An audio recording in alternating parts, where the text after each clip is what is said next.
Today, you leave New York University and then go out into the world searching what's next. And so will I.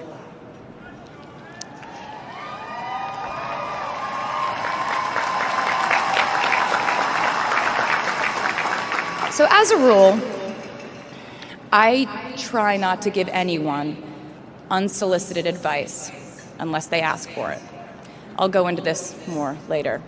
I guess I have been officially solicited in this situation to impart whatever wisdom I might have to tell you things that have helped me so far in my life. Please bear in mind that I in no way feel qualified to tell you what to do. You've worked and struggled and sacrificed and studied and dreamed your way here today. And so you know what you're doing. You'll do things differently than I did them, and for different reasons. So I won't tell you what to do, because no one likes that. I will, however, give you some life hacks I wish I knew when I was starting out my dreams of a career and navigating life, love, pressure, choices, shame, hope, and friendship. I'd like to say I'm a big advocate for not hiding your enthusiasm for things.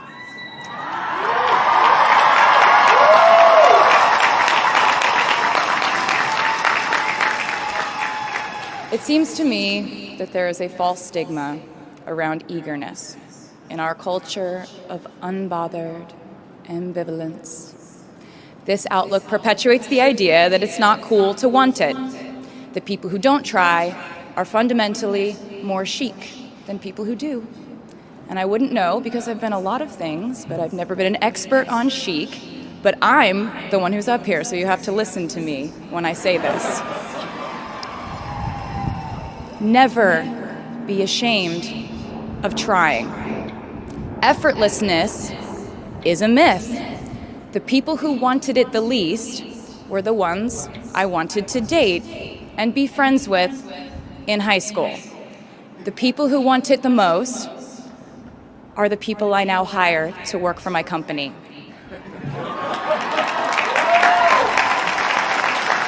And I know it can be really overwhelming figuring out who to be and when, who you are now, and how to act in order to get where you want to go. I have some good news. It's totally up to you. I have some terrifying news. It's totally up to you. I said to you earlier that I don't ever offer advice unless someone asks me for it, and now I'll tell you why. As a person who started my very public career at the age of 15, it came with a price. And that price was years of unsolicited advice. Being the youngest person in every room for over a decade meant that I was constantly being issued warnings from older members of the music industry, media, interviewers, executives, and this advice often presented itself as thinly veiled warnings. See, I was a teenager at a time when our society was absolutely obsessed with the idea of having perfect young female role models. It felt like every interview I did included slight barbs by the interviewer about me one day running off the rails. And that meant a different thing to every person who said it to me. So I became a young adult while being fed the message that if I didn't make any mistakes, all the children of America would grow up to be perfect angels. However, if I did slip up, the entire earth would fall off its axis, and it would be entirely my fault, and I would go to pop star jail forever and ever. It was all centered around the idea that mistakes equal failure, and ultimately the loss of any chance at a happy or rewarding life. This has not been my experience. My experience has been that my mistakes led to the best things in my life. And being embarrassed when you mess up, it's part of the human experience. Getting back up, dusting yourself off, and seeing who still wants to hang out with you afterward and laugh about it, that's a gift.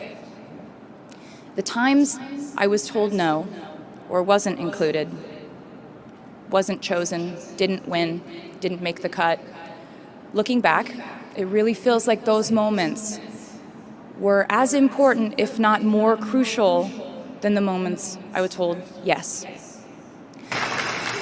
So this might be hard for you to hear.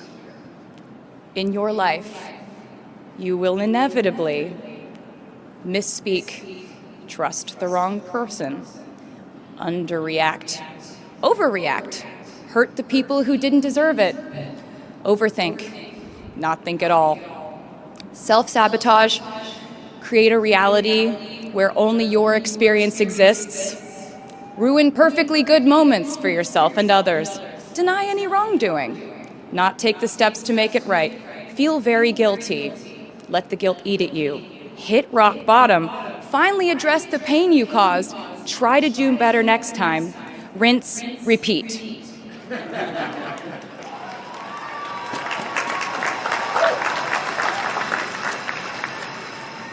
And I'm not going to lie. These mistakes will cause you to lose things. I'm trying to tell you that losing things doesn't just mean losing. A lot of the time, when we lose things, we gain things too. Now you leave the structure and framework of school and chart your own path. Every choice you make leads to the next choice, which leads to the next, and I know it's hard to know which path to take. There will be times in life where you need to stand up for yourself, times when the right thing is actually to back down and apologize, times when the right thing is to fight, times when the right thing is to turn and run, times to hold on with all you have, and times to let go with grace. Sometimes the right thing to do is to throw out the old schools of thought in the name of progress and reform. Sometimes the right thing to do is to sit and listen to the wisdom of those who have come before us. How will you know what the right choice is in these crucial moments? You won't.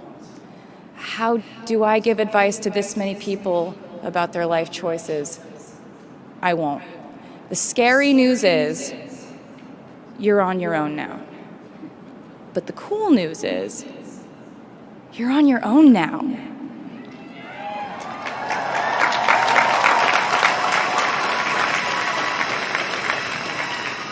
I leave you with this. We are led by our gut instincts, our intuition, our desires and fears, our scars and our dreams. And you will screw it up sometimes. So will I. And when I do, you will most likely read about it on the internet. Anyway, hard things will happen to us. We will recover. We will learn from it. We will grow more resilient because of it. And as long as we are fortunate enough to be breathing, we will breathe in, breathe through, breathe deep, and breathe out. And I am a doctor now, so I know how breathing works. I hope you know how proud I am to share this day with you. We're doing this together, so let's just keep dancing like we're the class of 22.